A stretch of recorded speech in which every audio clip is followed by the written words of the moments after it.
Alright, welcome back ladies and ladies with dicks. So I've had 5 ambulances, 7 hearses, and an Oscar Mayer truck crash into a pole outside my house because there is a new national health crisis that some say is worse than the bubonic plague. There's been multiple reports of people making out with walls, naked men Fortnite dancing at their family reunions, and Scourvox using a doorknob as a butt plug. Shit is absolutely just getting wild here. I'm surprised there hasn't been a public beheadings and grandmas being ripped in half by bare hands yet. Some say this shit is more dangerous than Superman's kryptonite. So if you're wondering what's causing this natural phenomenon, then you'd be surprised that it's all evolved around Kid Boo's cum jar. That's right, the reason why everyone is flicking clits and losing shit is because Booyan decided to queef into a jar and sell it to the public. So a new trend on TikTok has took the world by storm, and apparently their stomachs along with it, because a new sauce that some homeless woman made by throwing a raccoon into a blender has been blowing up across the internet. Which honestly, I really don't know how this sounds appealing to anybody. The name pink sauce alone already sounds like it's something that would make your genitals turn green and make your nipples fall off. Shit reminds me of the pretty patty off of SpongeBob. Motherfucker lick a twiddly dink of sauce and all of a sudden collapse on the floor as her arms fall off. Not to mention it also literally looks like Pepto-Bismol. I bet it probably functions the same too if they mix 100 laxatives and firework powder along with it. As soon as you open the bottle, your whole house explodes. So pink sauce started out on the place where all the best things always start, which is TikTok. The creator started posting herself handing out samples of her brand new sauce to random civilians on the street, so she would walk up to them, hold them at gunpoint, rob all the money they have on them, smash their ankles in with a sewer pipe, and then ask them to try out their new and developing sauce they've been working on. You know, what any small business owner would do trying to get their product out there.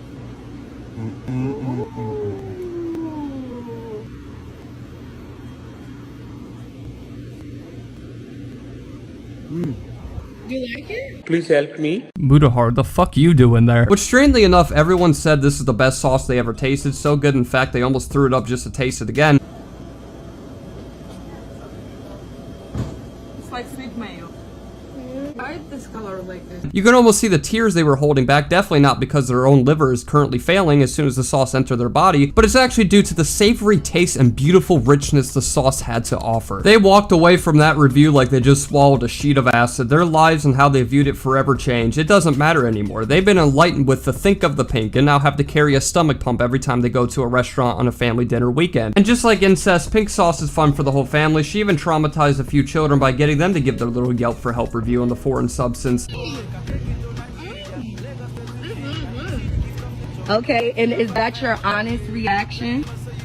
It was reported the child died 2 weeks later due to severe pulmonary infection. So after a few pneumonia cases, intestines blowing out like IEDs, and children's had to be put on ventilators after trying the sauce, she decided to release it to the public on her own website for anyone out there brave enough to buy it. No health inspections or any permission by the FDA, I'll get into that a little bit later, which I guess reassured everybody's safety. Every entrepreneur should take notes and follow the road she paved. By not having any authorized inspections or safety protocols on your own product, you're just guaranteed to shit golden white ass with $100 bills after selling it. Now, when she initially launched her site, she listed what everyone was thinking. What the fuck am I exactly eating? Which my first thought was at least a couple scoops of uranium, severed deer heads, and a couple drops of virgin blood to be a few additives in this flavorful mixture. But to my surprise, a few of the ingredients were actually quite normal, what you would find in every sauce, which was like garlic, chili, and dragon fruit. You know, the usual stuff we put in our buffalo wings. Nothing like getting a 12-piece at Roosters and they just give me a dragon fruit tree on the side to really make sure I'm satisfied. But so far, so good. Dragon fruit is pretty unique to put into a sauce, so surely that would raise some heads and boners of curious customers. But then we go into sunflower seed oil, little strange, but fuck it, we ball, and honey. But not just any regular honey. Chef Pie really wanted to make sure we die and surprise us with the most powerful and shocking flavors we could ever experience by giving us fucking raw honey straight from the queen bee's labia lips. And I think before mentioning even more life-threatening ingredients, there are no added preservatives to keep this sauce safe for consumption. If you don't know the dangers of consuming raw honey, it can literally cause you to get botulism, which for those who aren't aware is a life-threatening illness that can cause your whole entire nervous system to shut down, your muscles are paralyzed, so you could deadass have lunch and turn into Stephen Hawking by the time you're done, finish a 4 for 4 and be hitting the cabbage patch on the kitchen floor. Oh, not to mention difficulty breathing and I guess death, if that matters. But Chef Pie wanted to give us a chef's kiss by leaving an ingredient out of this sauce, a really fucking important one, especially since it's been known there's no processing on this. And this tiny ingredient that is hidden off on the side of the website in size 8 font is milk. Unpasteurized milk that comes in little 8-ball baggies. She literally ships out something that would come out of a sperm bank dumpster that they use for men that send in STD samples. And not to mention, they aren't refrigerated at all or laid in ice to keep bacteria away, so she's deploying out these military ration-ass bags of hot milk to be put into the sauce, in which if you don't know what unprocessed milk can do to your body, I'm guessing you already had a bottle of this shit and woke up with dementia and 3 types of hepatitis and forgot who your mother is and currently is discovering your own penis for the first time again. But basically, E. coli and salmonella are a few friends you can make by drinking it. Hell, you're better off grabbing a bottle of ketchup and sucking milk right out of a cow's nipple than consuming this shit. It's actually been rumored you could walk up to your local Speedway and start chugging out a gas pump like a damn beer bong and you would still walk away with the same amount of nutrients as a pink sauce would give you. But that's not even the cream of the crop, because we didn't even get into the nutrition facts that some dyslexic person overdosing on Xanax wrote, because there are more spelling errors on this hoe than a special ed kid trying to rewrite a whole Harry Potter novel blindfolded. If we take a look at the side ingredients listed in the smallest font ever, it's flattering they wanted to cater a sauce to the blind by letting it be one ink print away from being written in fucking braille. But as you can see, first off we got steel finger,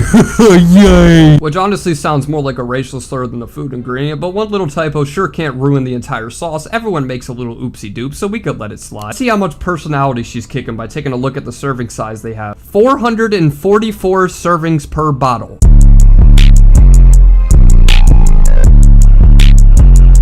Well, flick my dick and call me John Wick. You'd end up being in the ICU if you even breathe around a close proximity of this bottle. That or you're being picked up by TLC to be on a new My 600 Pound Life episode. You're better off tipping a fryer at McDonald's and drinking the fry grease off of it than having a microfiber of this shit. So an honest mistake, as you can see, unless this bottle is the size of a water jug or you got to bust out a microscope and a peach dish just to get a proper serving of this succulent delicacy. But again, a little fuck up to brush off your shoulder. The math was a tad bit off, but even the biggest brands have their errors. I'm sure we all picked up a bottle of Yoo-Hoo and accidentally told there's been 600 servings of corn syrup in the damn bottle. But it doesn't end there. When we go to see the total amount of fat, which I'm pretty sure is really high considering there's 400 servings of it, by the time you finish a bottle of that shit, you'd be built like Bunty from the Chicken Run. Saturated fat, 0 grams. Trans fat, 0 grams. Polysaturated fat, oh surely this will be the one, 0 grams. Monounsaturated fat, what the fuck does that even mean? 0 grams. Total fat, 1 gram. Where the fuck? Well, if there's no fat, then that must be there has to be a shit ton of protein. You've been trying to sculpt out your perfect dream body, then never fear, pink sauce is here, delivering you a whopping 0 grams of protein to go into your diet. So now you can crawl out of your house looking like a fucking Wendigo from Until Dawn. So with all the ingredients besides sugars and carbs, because honestly, who gives a shit about that? The creator of this Weapon X of a sauce started advertising it on her TikTok page, which led a lot of people to beginning asking questions about the sauce and trying to interact with the creator as much as they could. And when people would ask her to describe the taste of the sauce, she would go into Riddler mode from the fucking Batman, saying shit like, when the cock throbs at 2 is what y'all should figure out what the amputee threw into the sky of blue in your next Fortnite queue. Please buy my sauce. Pre-sale begins next week. I have a knife. Please just purchase my sauce. But on a real note, she would leave all the questions unanswered for the people wondering what sort of edible rat poison she was putting out into the market, so they felt obligated to buy it for themselves to answer their own thought-provoking philosophies about a pink-colored liquid that you can make the same fucking thing with by mixing ketchup and mayonnaise together. I'm still trying to figure out why this had everyone's mind working and Uncle twerking over. It's literally just ranch with food coloring in it. I really don't get why people were ejaculating into their pants and acting like this could be the cure for cancer and undo the Holocaust and resurrect John F. Kennedy. So in short, she would peer pressure people into buying their sauce by putting it under a paywall of $20 to get a bottle of that shit. And for $20, my dick better grow 3 inches and I should be able to slap a fly out of the air with my bare hands. For $20, I'd expect truffle flakes to be put in that hoe, but no, we're just buying our way to get listeria. Paying $20 for that shit is like handing $20 to a stripper for a lamp dance and all of a sudden the manager runs in and just drop kicks you in the nuts. But that didn't stop people from buying it anyway. So with no processing or cooling the actual sauce itself, people were pretty much being shipped a little pretty pink pipe bomb in their mailbox, because if you didn't know what happens when you make a sauce with a lot of ingredients with no processing and airflow to go into it, it pretty much turns into a colorful C4 that fucking detonates as soon as you take it out the mailbox. So when people record themselves trying the sauce for the first time after it's sitting in the back of a UPS truck for 2.5 weeks, I wish I was joking. Some deliveries literally took weeks to be sent to someone's house, and by the time they would actually get it, it would be rotten to all hell. I mean, just look at that shit. It looks like the aftermath of a knee transplant. It looks like somebody put strawberry jello on a buffalo carcass. It almost resembles an egg that a fucking xenomorph would grow in. I think I just saw it breathe. So when people finally got released from the ER to send in their reviews across the internet, there was one really noticeable trait that every sauce had differently when it wasn't exploded, and that was the color of it was almost different for every bottle. I mean, just look at that shit. It looks like something that would be the final sauce of Hot Ones. Got Sean Evans talking about, so where do you see yourself in 5 years? So with every sauce being a different shade on the color wheel, it raised a lot of concern for people that were buying it and consuming it, asking more questions like how much should I use at a time and how many weeks do I have left to live. And the creator of this viral contaminated Gerber bar finally actually came out and dropped a 52-minute response video, which that alone should raise some damn eyebrows. If you have to spend almost an hour convincing people what they're consuming is safe, then it's probably your best bet to assume, wow, that is probably not fucking safe. So here's a few clips from her response of reassuring us that we are panicking for nothing and the pink sauce is the healthiest thing we've seen since Crown Kale and it's probably better than the second coming of Christ. And we care about y'all health concerns. My son is, go get your EpiPen, please. My son, we can't even go to Benihana's. Well, shit.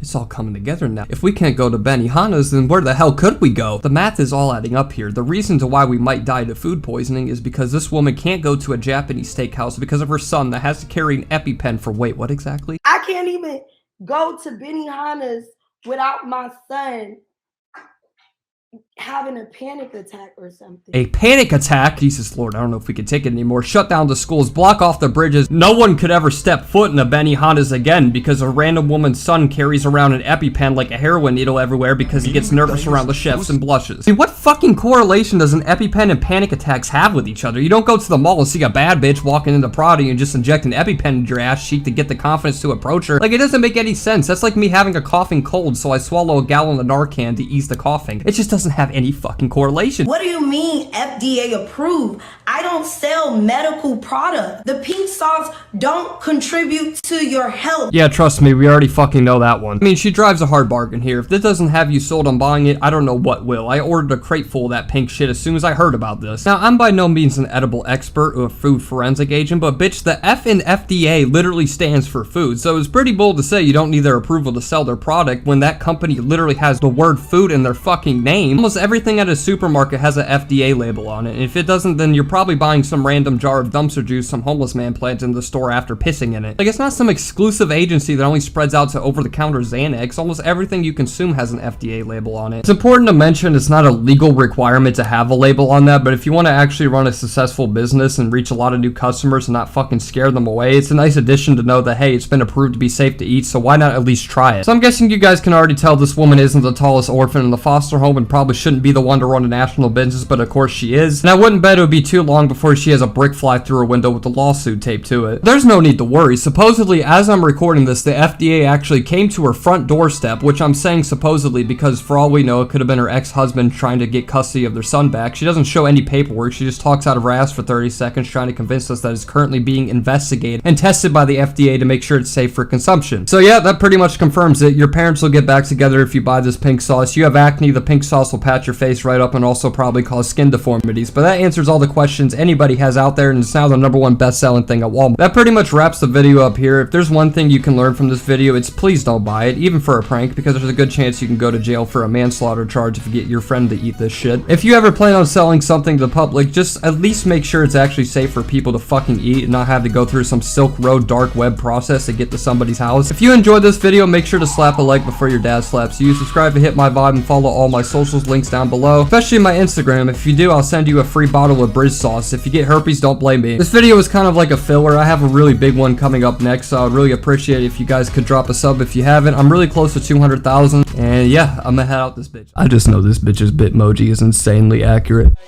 Cutting, dripping in the bench, shouldn't let my homie in, yeah. You from Minnesota, cause you looking like my twin, yeah. Can't fuck with these thoughts, cause they always on some shit, yeah. Be careful with your bros, cause they always gonna switch, yeah. Cutting, dripping in the bench, shouldn't let my homie in, yeah. You from Minnesota, cause you looking like my twin, yeah.